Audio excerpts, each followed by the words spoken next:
Olá, hoje o nosso convidado é um ativista desportivo e social, Carlos Tavares, um programa que visa dar a conhecer personalidades do desporto nacional com histórias e curiosidades do mundo desportivo nacional. Nito, ele que é um dos ativistas do projeto Maracanã. Seja bem-vindo, Nito Carlos Tavares. Boa tarde, muito obrigado, Marcos. E aproveito para agradecer pela oportunidade de estar aqui a participar nesse programa. É um prazer estar aqui convosco. Por que criaram esse projeto Maracanã em Ponta d'Água? Bom, eu sou um dos fundadores da Associação Maracanã. Inicialmente era a Escola de Futebol Maracanã. E em 2014, no bairro de Ponta d'Água, e vimos que, eu e um grupo de amigos, vimos que havia necessidade de ajudar um grupo de crianças que estavam a ser excluídas por causa de uma outra escola de futebol que existia na altura no bairro de Ponta d'Água, em que as crianças que não tinham qualidade para jogar futebol tinham que pagar a mensalidade para poderem frequentar aquela escola na altura. Então, vendo isso, eu e os meus amigos achámos por bem criar uma escola para dar oportunidade para aquelas crianças que estavam a ser excluídas e, no caso, para trabalharmos a inclusão social através do desporto e a igualdade de oportunidades no bairro de Ponta d'Água. E como foi criar esse projeto? Tiveram dificuldades, tiveram apoios? Como foi criar esse projeto para fazer a inclusão social destes jovens que não tinham tanto talento como os outros? Falar de dificuldade em Cabo Verde é comum. Qualquer projeto, qualquer atividade que podemos criar ou que estamos a pensar em criar, temos que pensar sempre em dificuldades, porque há vários tipos de dificuldades. Inicialmente, quando iniciámos a nossa escola, nem sequer tínhamos um bola de futebol. Nós começámos mesmo por causa da vontade que nós tínhamos na altura e porque queríamos ajudar aquelas crianças. E com a nossa força de vontade e também algum conhecimento técnico a nível da área que somos formados, e eu e os meus colegas também na altura, dois deles eram licenciados, os outros dois eram pessoas com muita experiência de vida, e com a nossa força de vontade conseguimos criar, se calhar desenhar planos e trabalhar para conseguirmos trabalhar ou minimizar as situações de dificuldades que encontramos ao longo do processo. E em menos de 10 anos da fundação do Maracanã, o Maracanã já é tido como uma experiência de sucesso. Sim, graças a Deus sim. E isso está a acontecer porque nós estamos a trabalhar muito, nós se calhar abdicamos de muitas coisas, até a nível profissional. E houve até casos de nível familiar, tivemos que abdicar de muitas situações para podermos abraçar o projeto de Maracanã. No início, quando nós criámos o Maracanã, um dos nossos colegas, e estivemos a falar, a traçar qual era a visão que nós tínhamos para o Maracanã, ele disse que nós tínhamos que ser a melhor associação de Ponta d'Água. E eu disse mesmo, em jeito de brincadeira, se é para ser melhor de Ponta d'Água, eu não quero estar nesse projeto. A minha ideia é que nós tornássemos a melhor escola de futebol de Cabo Verde, a melhor escola de futebol da África e uma das melhores associações da África, uma grande referência.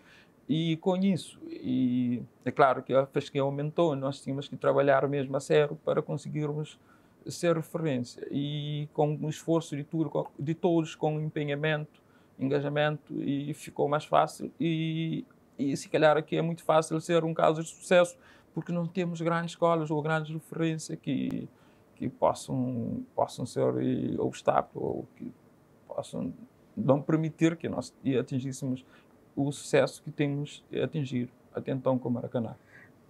Referiste a sacrifícios, tiveram que fazer sacrifícios pessoais e profissionais. Que exemplo de sacrifícios podes nos mostrar aqui que fizeram para que o projeto pudesse ter sucesso? No início nós quando criamos o Maracanã, na altura, três de nós éramos desempregados. Mesmo com a criação de Maracanã, começámos a ganhar também conhecimento e começou a surgir oportunidades, inclusive para trabalho. Todos passámos a trabalhar, com 2 a 3 anos de Maracanã, todos passámos a trabalhar graças ao conhecimento que obtivemos com o trabalho desenvolvido pela Maracanã.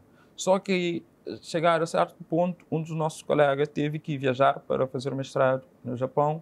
Ele foi e não voltou mais, não voltou para residir aqui em Cabo Verde. Já logo ficou fora do projeto. Um outro que era português, que é português, e ele também teve que ir viver em Portugal, foi embora. Ficámos nós os dois, eu e um outro colega, que até então continuámos a trabalhar. Só que ao longo do percurso eu tive que abandonar o meu trabalho, por exemplo. Tive um bom trabalho com um bom salário, só que eu vi aqui na altura o projeto Maracanã estava a perder por causa da minha ausência, e eu disse sempre, eu consegui aquele trabalho por causa do Maracanã, eu vou abdicar do trabalho para dar continuidade ao projeto do Maracanã, porque também é ali que eu quero estar, é ali que eu gosto de estar, é o que eu quero fazer. E abdiquei-me de trabalho de 2 empresas para estar o tempo inteiro a trabalhar para Maracanã.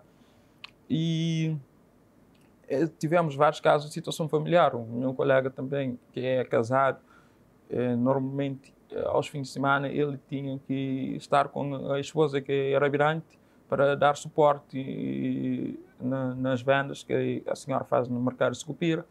Então ele teve que abdicar desse trabalho por longo período, e a esposa sempre a reclamar, a queixar, mas ela também já percebia porque que o marido estava a fazer aquele esforço. E são coisas, e há vários outros casos que nós abdicarmos da família, do trabalho, se calhar ter o dinheiro para que o projeto de Maracanã manter até então como está a funcionar.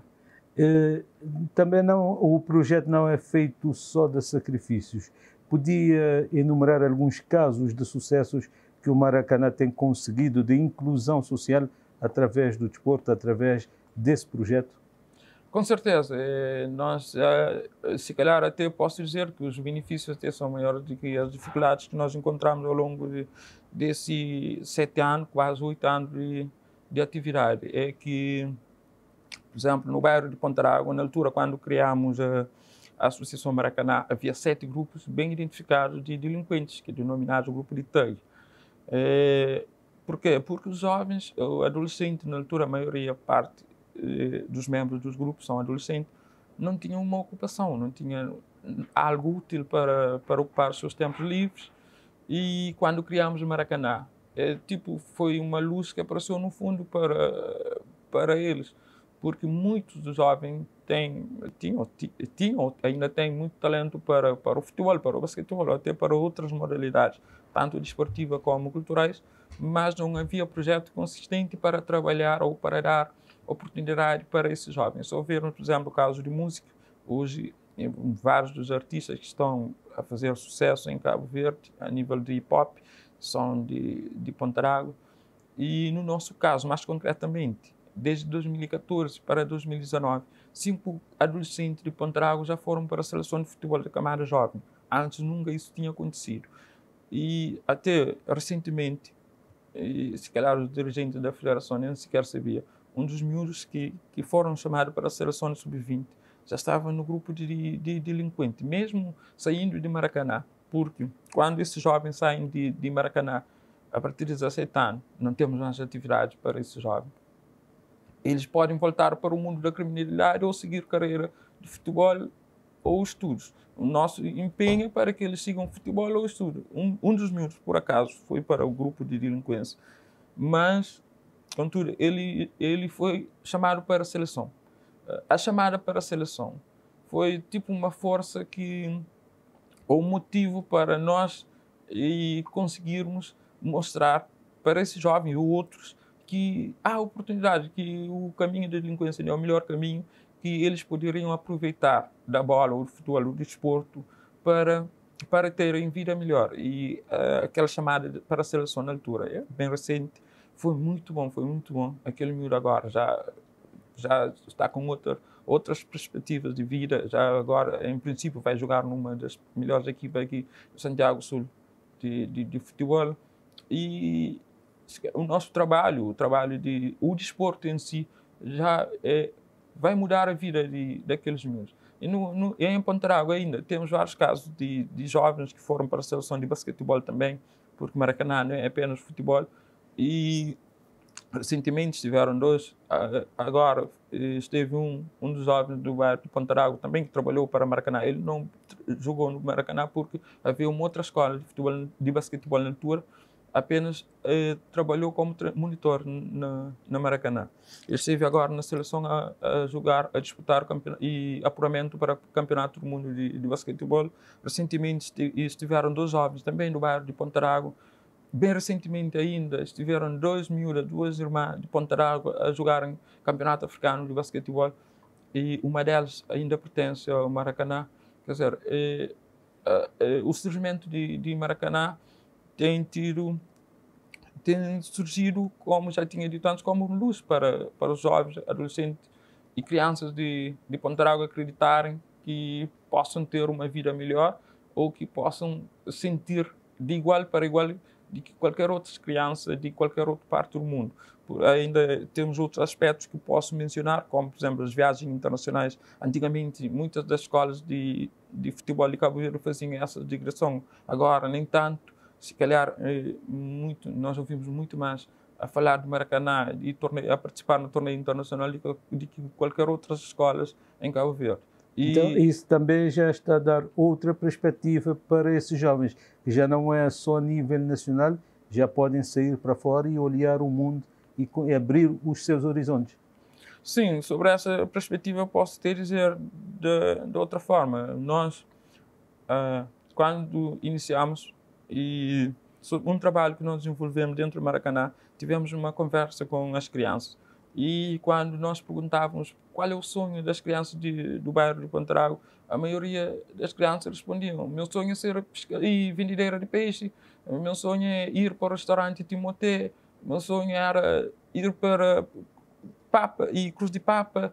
E, tipo, eram coisas que nós até achávamos que não podia ser. Não poderia ser porque era sonho que facilmente conseguia ser realizado.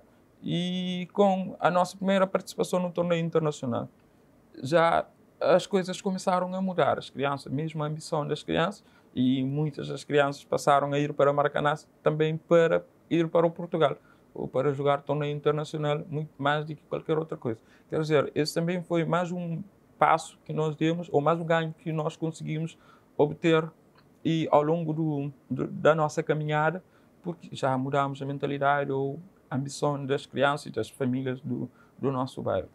E como é que conseguem manter um projeto como o Maracanã, num bairro populoso como Ponta d'Água, e que está a ter esses frutos, está a abrir caminho para os jovens terem uma esperança e terem uma vida melhor? Assim, esse projeto está a manter graças aos, se calhar tenho que dizer diretamente, graças primeiramente aos imigrantes cabo-verdianos que acreditam muito no nosso trabalho. E nós também importamos muito pela seriedade. E às vezes nós somos apelidados de basófilos porque qualquer ação que nós desenvolvermos dentro de Maracanã nós divulgamos. Nós divulgamos praticamente tudo, inclusive o nosso relatório conta e as doações que nós recebemos, tudo. Às vezes até somos vítimas de crítica de várias pessoas. Ainda hoje estava a ver, por exemplo, anualmente quando nós fazemos distribuição de kit escolar, nós divulgamos para as pessoas verem, para as pessoas que ofereceram materiais também verem. E somos alvo de várias críticas de muitas pessoas porque acham que o estamos a fazer apenas para basofaria. E não é bem isso, mas nós fazemos esse tipo de trabalho por causa da transparência. Essa transparência que tem mantido o Maracanã de pé até então, porque caso contrário, se calhar, não sei se ainda estaríamos a trabalhar, tendo em conta que nós não temos subvenção de Estado, nem de nenhuma outra entidades públicas aqui de Cabo Verde. Então, a transparência é uma forma de criar credibilidade, das pessoas acreditarem, verem que o seu dinheiro ou os seus recursos estão a ser aplicados onde pretendiam que fosse. Exatamente, exatamente. Se calhar a melhor forma que nós temos para estarmos de pé é a transparência que nós temos tido.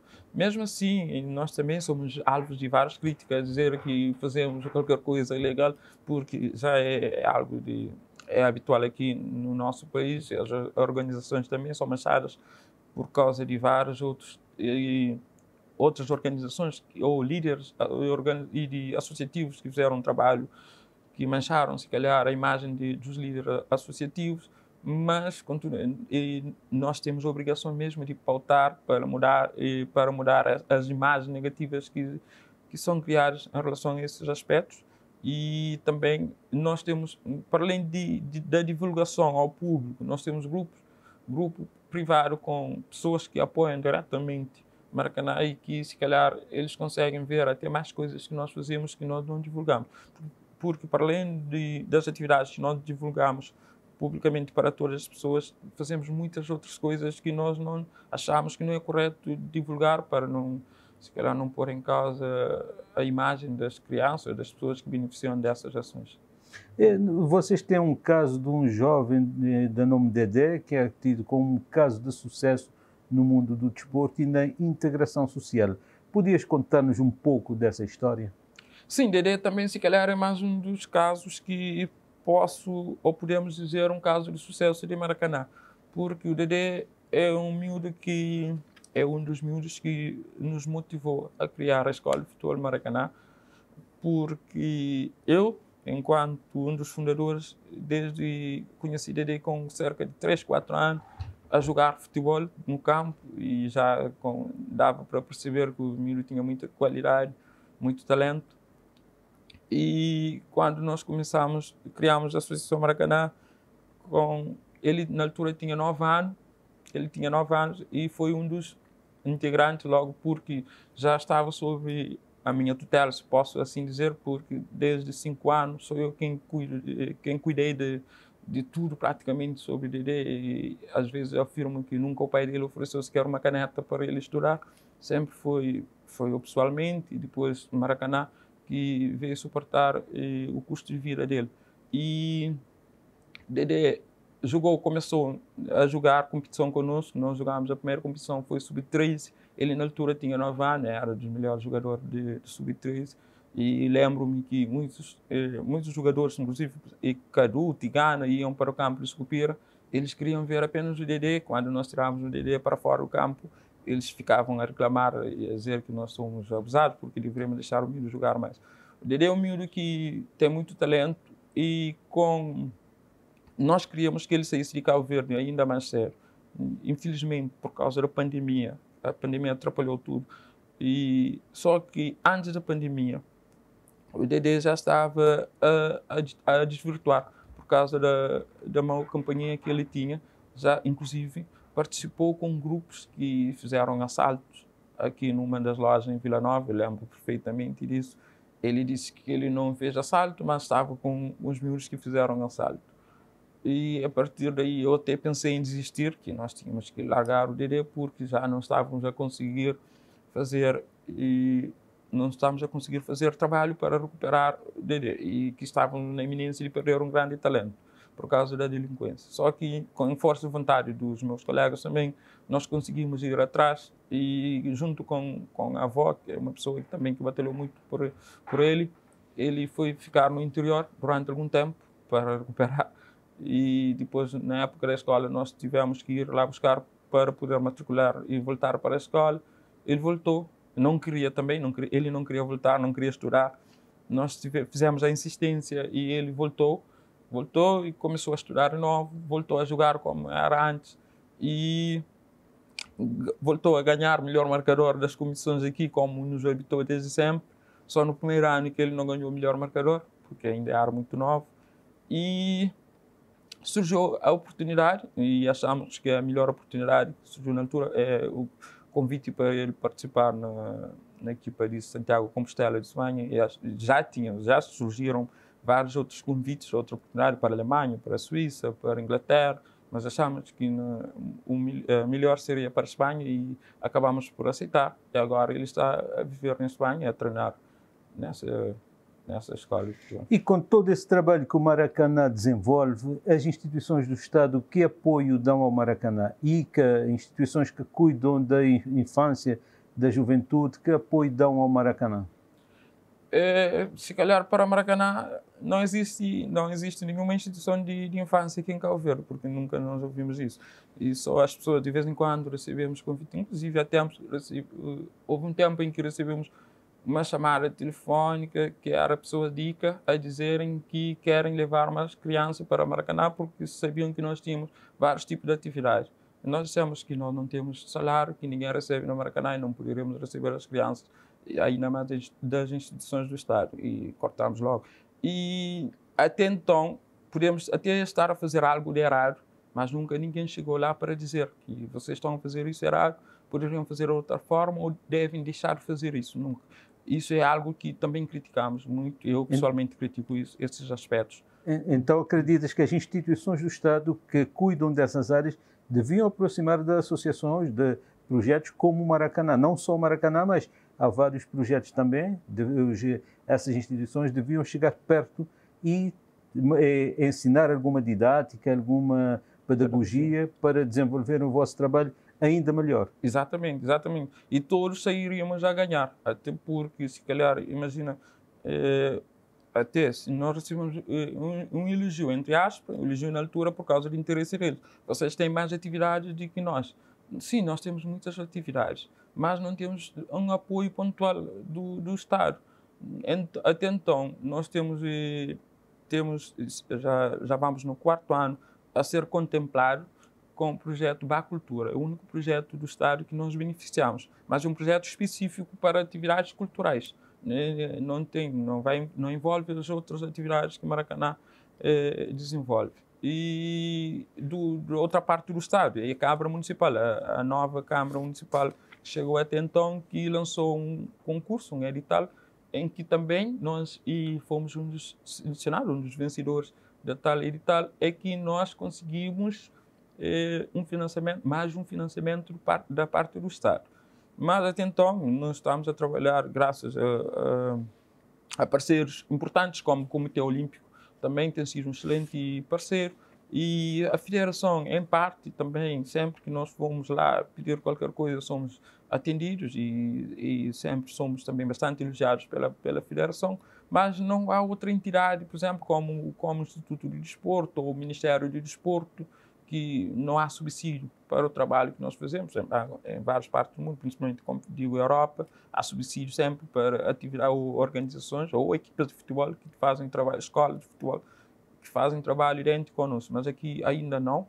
E é necessário, nós precisamos desse subsídio, porque, não sei, o meu colega diz sempre, não sei até quando que eu vou aguentar estar a trabalhar nesse projeto, mas nós temos tido empenhamento também e estamos a ganhar notoriedade a nível internacional, e no ano de 2020 conseguimos um projeto internacional que tem servido para garantir a gratificação de alguns dos colaboradores e desenvolver algumas das atividades que nós estamos a fazer. E por falar em projetos internacionais, este ano vocês estiveram num país da Ásia, num intercâmbio.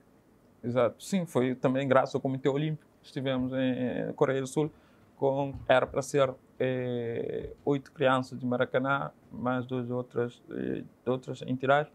Infelizmente foram apenas 6 de Maracanã, mas foi mais uma experiência bastante enriquecedora, porque, para além das crianças de Pontarágua, fizemos questão de dar oportunidade para as crianças da outra zona também. Fomos com crianças de São Francisco, Safendi, de Achara, São Filipe, mas 3 crianças de Pontarágua. Experimentaram uma nova aventura, se calhar é algo que vai ficar marcado para sempre na vida deles, porque tivemos uma experiência sensacional, desde as magníficas escalas que nós fizemos, que para muitas pessoas não gostam, mas para uma criança que não está habituada com essas andanças, é algo do outro mundo. Nós estivemos em Dubai. Aquele momento em Dubai foi, se calhar, dos maiores marcos de Maracanã, porque as crianças falavam muito disso, mesmo as famílias aqui em Cabo Verde falavam muito. Uma criança de Pontarágua, de uma família com muita dificuldade no Dubai, não é algo que não sei se vai repetir por mais vezes. E então foi experiência espetacular. E quais as suas ambições para o futuro do Maracanã? A minha maior preocupação de momento é a profissionalização do staff. Nós precisamos de pessoas com maior experiência, com maior capacidade para fazer as coisas, porque na verdade nós somos uma escola de futebol, ainda não temos pessoas, não temos treinadores preparados, nem se calhar monitores preparados para trabalhar o aspecto desportivo. A nossa organização é muito mais social do que desportivo. Se o resultado que nós também esperamos é muito mais a nível social do que a nível desportivo, porque ainda não estamos preparados a nível desportivo. Este mês é um mês, por acaso, que estamos a levar em cabo muitas dinâmicas. À volta disso, fizemos uma sessão de formação com um dos melhores treinadores de futebol aqui de Praia. Inclusive, eu fiquei espantado por causa da capacidade que aquele treinador tem. E, se calhar, há muitos outros com a mesma capacidade aqui na Praia que não estamos a aproveitar.